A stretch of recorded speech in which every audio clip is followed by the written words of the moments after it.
Today, everybody, Sabrina Salas-Matanani with the latest. Governor Lilian Guerrero held a press conference Saturday afternoon saying it was alarming that we have seen a spike in cases in recent days, but the increase was expected because we have increased our testing capacity.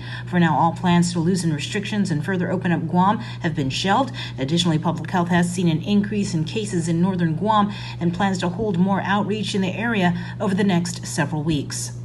The concerning thing for me here, and I think public health is too, is the 16 isn't clusters. It didn't come from clusters. It's now telling us that these are all over the community. And so that's why it's very crucial that we continue with our testing and we continue with our contract tracing.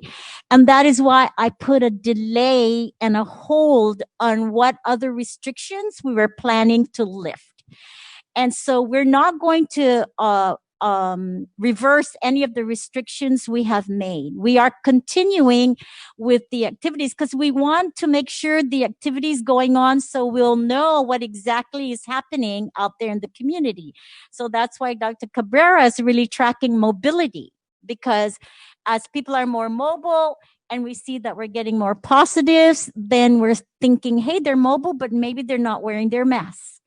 And maybe they're not social distancing. You know, these are the kinds of things that the complexity of it and the investigative questioning is what we need to be addressing, so we can really make sure we isolate and we prevent and protect. So this is the strategy.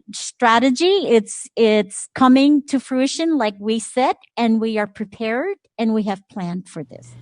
The governor also announced that no goal or date has been set to reopen the tourism industry. July 1st was the initial target date to reopen for tours from Taiwan, South Korea, and Japan. But again, the reopening has been postponed until further notice. One of the major announcements made during Saturday's press conference was another change in quarantine protocols scheduled to go into effect Wednesday, July 1st after midnight. All persons arriving to Guam will be still subject to a 14-day quarantine. For individuals who are traveling from a high-risk area previously referred to as a hotspot, a 72-hour pre-arrival PCR test is necessary to determine whether you will be quarantined at a government facility or home. And if you are on home quarantine, you would be eligible to test out after 7 days. If you do have that test and it ends up becoming negative, then you have the early quarantine release, but you still must fully comply with the 14-day symptom monitoring and tracking. So that is key. So just because you get out on day 7 doesn't mean you're done completely. You still have to comply with this program. As for an update on a hardened shelter for the island's homeless population, the governor said nothing was awarded yet. She said the biggest challenge has been finding a hardened structure to meet the guidelines and requirements for a homeless shelter. Meanwhile, today was the first press conference for Acting Director of Public Health, Lori Duenas, who takes over the agency after the announcement of the retirement of Linda and Pinko DeNorsi after more than 3 decades at the agency. Media questioned the recent resignation and movement of several of her key cabinet members and whether there was word of a federal investigation. The governor said there was absolutely no truth to that. When asked about the loss of institutional knowledge of key cabinet members such as DeNorsi, this was her response. I am not concerned that I'm losing institutional knowledge. Lori, for example, has more institutional knowledge than Linda.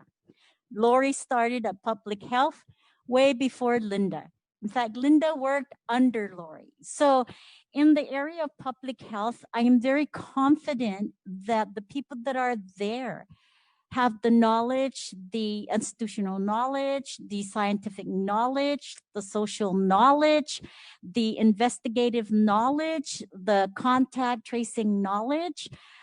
These people have worked with other diseases like tuberculosis, dengue fever. And so far, we've been kept pretty healthy. And the same way with our coronavirus. I attribute our containment to coronavirus because of the expertise of our public health. And so as far as institutional knowledge, there are people within those agencies that have more institutional knowledge than the people that have decided to retire. One of the most important messages, though, is that everyone must continue to practice social distancing, wear a mask, and of course the governor is saying we must not be complacent, and of course wash your hands. Reporting for Guam's News Network, I'm Sabrina Salas, Matanani.